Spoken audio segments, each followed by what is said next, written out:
This is the most expensive animal that I own, and I love him very much, but he's finding a new home, and so are so many other reptiles that I have.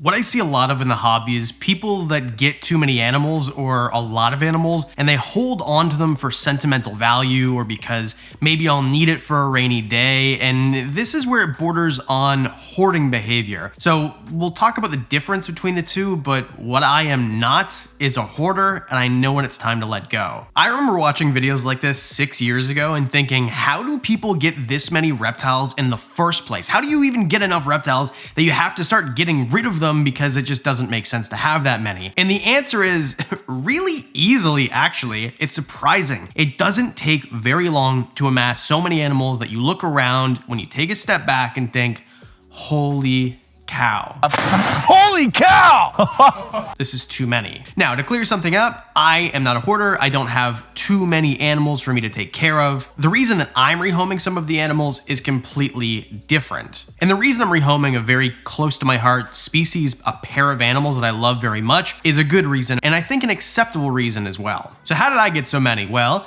turns out that all these animals pay rent. So I make videos about animals that I really like, and I have help. I have a full-time zookeeper. I have somebody who comes in here and helps me take care of the animals. And I've heard the argument before, well, if you need help to take care of them, then you have too many. Okay, tell that to your neighborhood zoo also. Because at the end of the day, what I'm doing here is I'm trying to put out the best information that I can have. I'm trying to get as much experience with these animals, and I would say, I don't know the exact number, but 80 to 90% of the animals that I have, those are taken in as rescues. I hate that word for some of them. I get them off of Kijiji, which is Canada's version of Craigslist.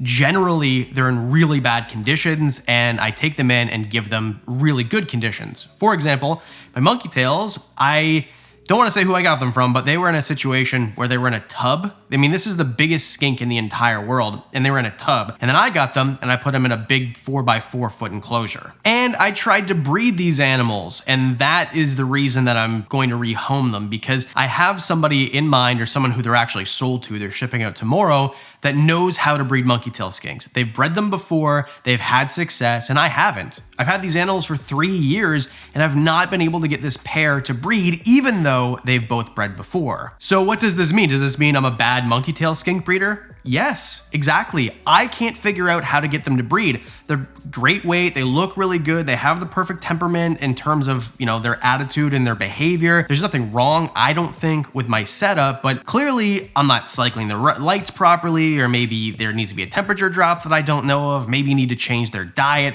I've heard so many things and I've tried so many things, and I just can't get these animals to breed. And because I really like the idea of us needing way less animals from the wild, that means we need more captive breeding. So if I want to be part of the solution and have more options for people who want these animals captive bred, I need to be successful at breeding them, and I've not been successful. So that means, in my opinion, it'd be much better for these animals to go to somebody who is successful at breeding them and is going to be able to proliferate the species and give more options to people in Canada, where I live, the option to buy them, not wild caught. To buy them the better way, which is almost always captive bred. And I've actually done this before. Cave geckos, for example. I used to have a trio of Chinese cave geckos. I ended up rehoming them to somebody who knows how to breed them because I couldn't figure it out. Now, I have one cave gecko as a pet. I love this animal. I interact with them, but I don't try to breed them because, I mean, at a certain point, I need to focus on the things that actually work for me and the things I'm actually very passionate about. For example, this is Littlefoot. If you've been watching the channel since 2019, you'll know Littlefoot. Littlefoot is literally this merch design that you can buy.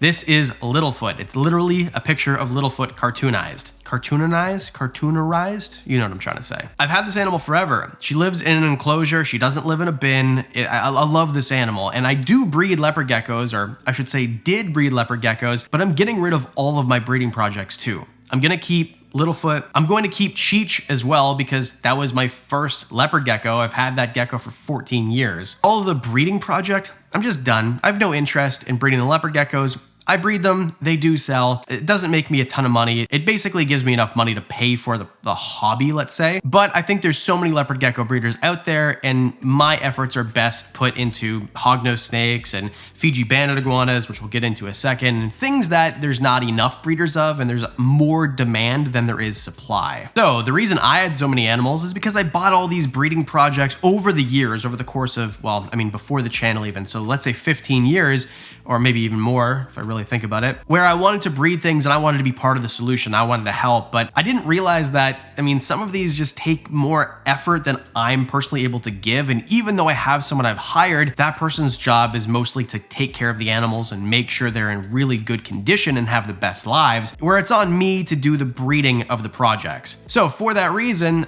these Chahoua geckos, they're going. For that reason, these monkey tail skinks, they're going. All my ball pythons that I'm breeding, save for 2 pairs. I've always wanted to breed albinos, and I've always wanted to make a white snake, so I'm keeping a fire pair. Basically, a fire ball python and a fire ball python can make a white snake. But I'm rehoming all of my other ball pythons, and they're actually all going as pets, which is great. I love that. Because there's so many ball python breeders, I'm not breeding high-end stuff, and it just doesn't make sense for me to try to get into that. I don't want to go and buy a $5,000 male, and then by the time I grow it up, that animal's only really worth $1,000. And the offspring aren't worth that much, and it's just not worth my time to do. And by worth my time, I mean, I'm not really invested in ball pythons. That breeding money isn't going to facilitate all these other animals because that's how it works. It costs a lot of money to pay for the employee, to take care of all of this, and thanks for all of you for watching the videos and hitting like. That's how I pay for most of them, along with the Patreon supporters. You guys are freaking amazing. But back on topic here. If you're in this situation, how do you thin your collection out? Because what I see most of the time is on Craigslist, Kijiji, whatever, and they'll do a getting out of the hobby sale and they just throw their hands up and they just get rid of everything. And I think a lot of the times there's 2 reasons why this isn't good. First of all, you're gonna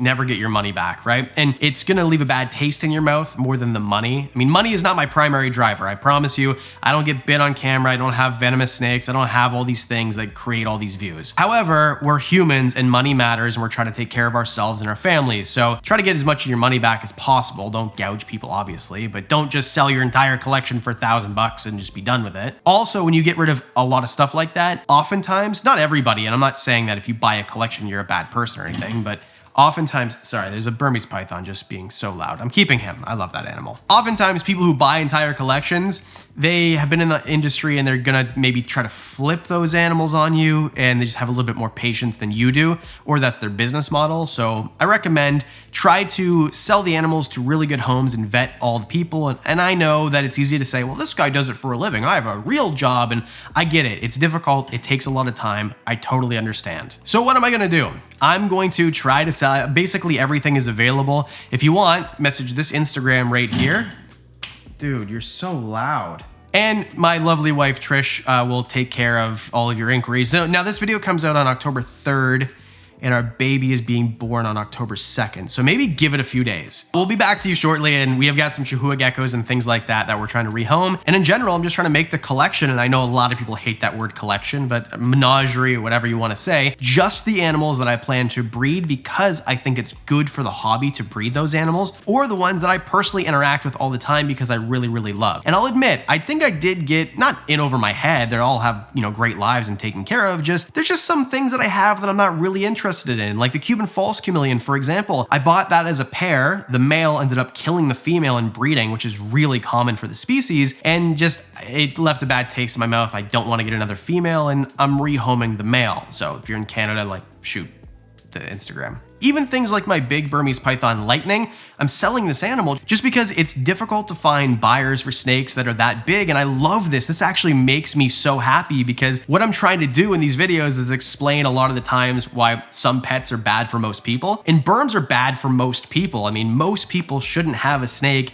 that is definitely gonna get 10 plus feet. So I love the fact that it's hard to sell the babies, but I just have no interest. And I was gonna try to make Burm balls. That's a thing, by the way. A ball python and a Burmese python can breed. But in my opinion, I've tried that, it didn't work, and it's just better off having this animal rehomed and then putting a smaller animal into the enclosure, which is 8 feet long. Maybe I'll put my smaller Dumeril's boa in this enclosure. I love giving animals bigger enclosures than they actually need, and this is giving me the right opportunity. A breeding project that I'm passionate about and I'm going to make work is emerald tree boas. I have 2 pairs, and the bigger pair that I have, which is coming out of quarantine, is gonna go in the 4x4 enclosure. The other pair that I have that took a while to get out of quarantine because I got them with hookworm, which is again another example of why buy things captive bred. Do not buy things that are from the wild. Anyway, these things, they finally are coming back clean. They don't have hookworm anymore. So those are going in the giant enclosure. This enclosure, I mean, look at this thing, okay? It's 8 foot by 6 foot tall by 4 feet deep. It's 1,500 gallons, and it's got dart frogs and tree frogs and anoles, and it has the snakes. And I can't wait. Well, there's a video right here if you wanna watch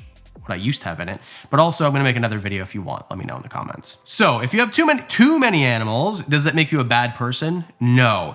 Is it hoarding? Well, then don't do that. I mean, try to get some help, however that is going to be. I'm not pretending like I can help people who actually have like a hoarding issue. But if you think, nah, man, I wish I didn't have so many animals, just do something about it. I promise you, you're gonna miss the animals. Those monkey tails, I was doing the B-roll like you see here, and I know I'm gonna miss these animals. I truly, honestly am going to miss these animals, but I just think that it's going to be better off. The person who's getting them is going to enjoy them more than me, and it'd be selfish for me to keep them even though I don't really interact with them that much. And my goal didn't come to fruition, likely because of my fault. I just didn't know what I was doing. So for now, it's time to say goodbye to a George and a Boo, but I've had great memories with them. I've got to show them on the channel. They have over 1 million views on them.